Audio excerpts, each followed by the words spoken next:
And, ito naman guys ay babala 'no, na maaaring maka-experience ng bagyo. Yung iba literal na bagyo guys kasi tag-ulan na lalo na sa Pilipinas mga kapigsi 'no.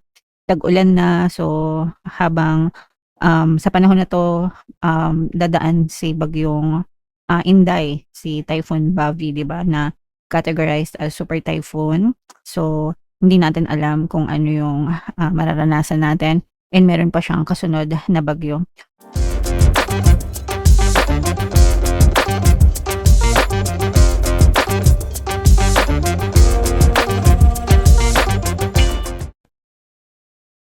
Hello guys, hello Leo. Welcome back to Pinay Pixie Tarot. Ang pamagat ng episode natin for tonight is OOTM, Oracle of the Month, para ngayong July para sa Leo, Sun, Moon, Rising Sign, and Venus. Meron tayong tatlong set ng decks dito guys. Ito yung para sa spiritual message, life messages, and sa love life mga kapixie. So, kung ano lang yung makaresonate sa inyo, take that message guys kasi iba-iba kayo ng, mensahe guys. So, unahin natin 'tong, spiritual message para sa inyo mga kapigsi. Yung first message natin guys, mystery mga kapigsi 'no. Hiwaga, minsan may mga hiwagang nangyayari sa buhay natin, hindi natin alam as to why things are happening to us. And okay lang 'yun guys 'no. Kumbaga hindi naman natin kailangan bigyan ng, logical na explanation or logical na kahulugan ang lahat ng, bagay na, nangyayari sa ating buhay. Isipin niyo na lang na lahat ng nangyayari, sa atin is para sa atin. Palaging may lessons at may mga biyaya na kaakibat 'yan. So, just be grateful for everything that's happening to you. Ipagpasalamat nyo, para sa inyo din 'yan, may mga matututunan kayo diyan, mga kapiksi, okey? Alright. And another message para sa inyo, Leo, ito naman ay reincarnation guys 'no, puwedeng naniniwala kayo, puwedeng hindi, mga kapiksi, pero, ibig sabihin ng reincarnation is, yung next life, natin guys. So, kapag tayo ay, naglaho yung ating, physical body, katawang lupa ay may expiration, pero yung soul natin, it never dies, guys 'no. Umaalis lang siya sa ating katawang lupa and then, um, nagre-reincarnate tayo, para maka-experience ng new life guys. Pero, hindi natin alam kung ano yung magiging next life ng soul natin. Puwedeng same species na tao pa rin tayo or puwedeng another species, puwedeng sa ibang planeta, sa ibang universe guys, who knows, 'di ba? So, 'wag niyo nang antayin na mag-reincarnate kayo. Kung ano yung buhay na meron kayo ngayon, ipagpasalamat niyo and enjoyin niyo 'no, kasi baka mamaya sa next life niyo nasa Mars na pala kayo, 'di ba? Or kung ano man katauhan, hindi natin alam.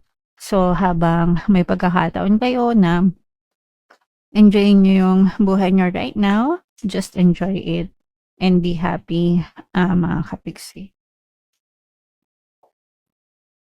And, ito naman guys ay babala 'no, na maaaring maka-experience ng bagyo. Yung iba literal na bagyo guys kasi tag-ulan na lalo na sa Pilipinas mga kapiksi 'no.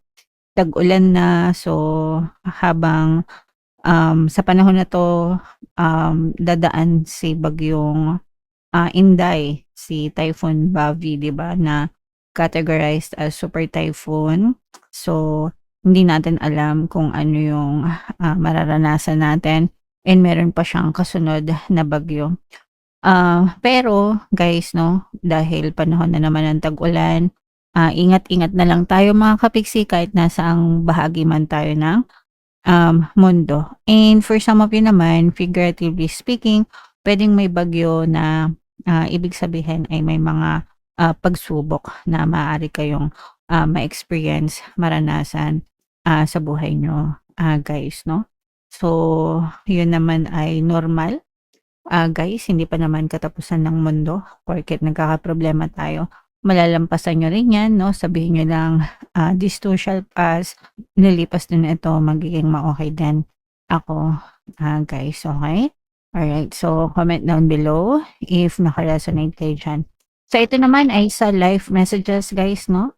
Shuffle natin 'to, habang sina-shuffle ko 'to panoorin niyo muna yung, video natin regarding sa ating paano mag-manifest ng abundance video course. Kapiksi, sawa ka na ba sa mga struggles at hirap sa buhay mo? Masipag ka ba at masikap sa buhay ngunit hindi ka pa rin umaasenso? Ilang beses ka na bang nag-attempt magnegosyo at mag-invest pero palagi ka pa rin nalulugi? Sa pagkakataon na ito ay maaaring may subconscious beliefs ka na nagiging balakid sa iyong pag-unlad at pagyaman. Introducing, paano mag-manifest ng abundance video course.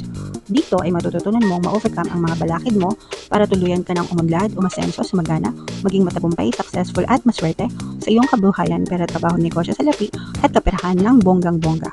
Dali, mag-send na ng email sa pinoypixitaro@gmail.com at simulan na ang iyong pagyaman ngayon. Alright, so sa lahat ng gusto mag-avail ng course guys, meron tayong paano mag-manifest ng abundance video course, paano mawala ang third party at magkaroon ng harmonious na relationship, paano pabalikin si ex, revise breakup. Sa mga interesado guys, mag-send lang kayo ng email sa pinoypixitaro@gmail.com. And sa mga naghahanap ng pampaswerte guys, meron tayong money shaker jar. Ito yun guys, no? Super liit na bote. Pero super effective guys, super powerful, inaalog to. Ang dami ng sinuwerte dito guys, kaya wag na kayo magpahuli. Kung gusto nyo ring swertehin kayo, ito yung ating WhatsApp number. Mga kapiksi, chat nyo lang ako dyan guys. So ito na yung ating mga live messages para sa inyo. So ito guys, maaaring magkaroon ng konting gusot, konting gulo, konting conflict sa ibang tao guys. Kaya panatilihin nyo yung pagiging kalmado guys. Huwag kayong magpadalos-dalos. Mag-ingat kayo sa mga salita na binibitawan nyo sa mga tao na nakasalamuhan nyo, mga kapiksi. Kapag nagkakaroon ng conflict, ibig sabihin magkaiba kayo ng perception, paniniwala, pananaw, paninindigan nung other person. So it doesn't mean na tama sila, mali kayo. It doesn't mean na tama kayo, mali sila. Ibig sabihin magkaiba lang kayo ng gusto or paniniwala. So wag nyong ipilit yung gusto nyo sa kanila, wag nyo ding hayaan na ipilit nila yung gusto nila sa inyo. Irespeto nyo yung kanya-kanya yung paniniwala, guys. Okay? Alright. Another message, guys, ito naman, ibig sabihin nito, sometimes lumalabas yung full potential natin. Mga kapiksi, kapag tayo ay nagigipit, kaya nga minsan, di ba, yung may kasabihan na ang taong nagigipit sa patalim kumakapit. Pero it doesn't mean na gumawa kayo ng masama, no? It only means na kahit habang may buhay, may pag-asa tayo, mga kapiksi. And sometimes dun sa mga gipit na moments natin, doon lumalabas yung full potential natin sa buhay, and pwedeng-pwede nyong mabago yung takbo ng buhay nyo. So, hindi ko alam kung kilala nyo yung Ice Candy Queen na nabalita siya dati, na TV pa siya. So, parang nung time na yon, walang-wala na siya sa buhay niya. Parang meron na lang siyang 20 pesos na natitira.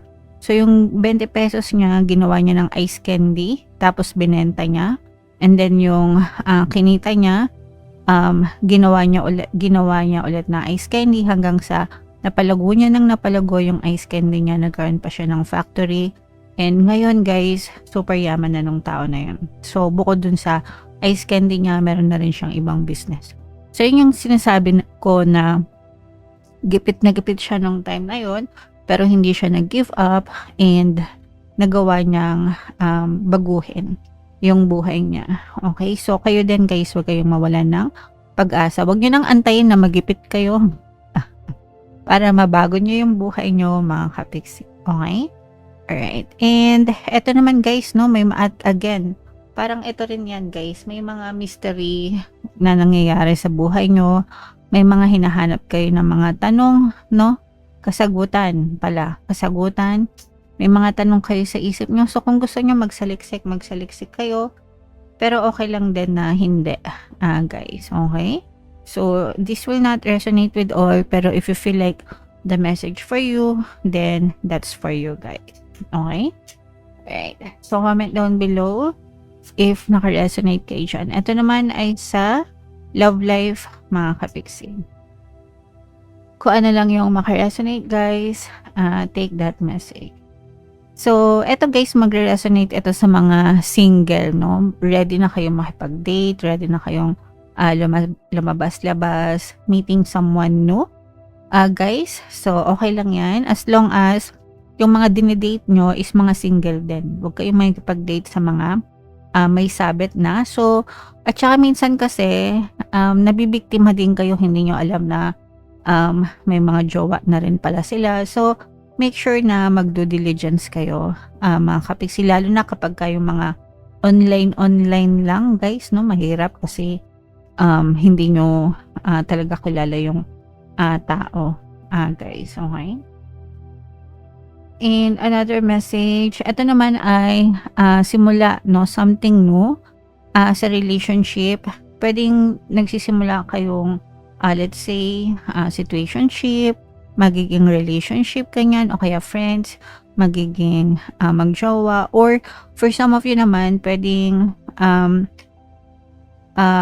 in a relationship na kayo, tapos parang nare-renew, nagbabago yung relationship nyo, kinakalimutan nyo yung mga problema nyo, yung mga pag-aaway nyo, nagkakaroon ng forgiveness and another chance, ganyan, para ipagpatuloy yung relationship. Okay? So, yeah. And another message para sa inyo, Leo. Ito naman ay soulmates, guys. So, ibig sabihin, matibay yung connection nyo ng person mo, lakas yung hatak nyo sa isa't isa. For some of you, very compatible talaga kayo ng person mo. It doesn't mean na hindi kayo nag-aaway, mga kapiksi. It only means na kahit na nag-aaway kayo, malakas pa rin yung hatak nyo sa isa't isa. And kapag ganyan, guys, mahirap maghiwalay. Minsan kasi kahit ayaw mo na, kahit ayaw na ng person mo, meron talagang maghahatak at maghahatak sa inyong dalawa, mga kapiksi. Okay? Alright. So, yeah. Comment down below, Leo, if feeling nyo naka-resonate kayo dyan, mga kapiksi, and kung saang message kayo naka-resonate. Dito ba sa spiritual message, life messages, or sa love life, mga kapiksi. For more tarot readings, ito yung playlist nyo, guys. Ito naman yung ating success stories ng paano mag-manifest ng abundance video course. Panoorin nyo itong video natin, guys, about money shaker jars. Thank you for liking, sharing, and subscribing. See you next time. I love you all, guys. Have a nice day. Bye-bye.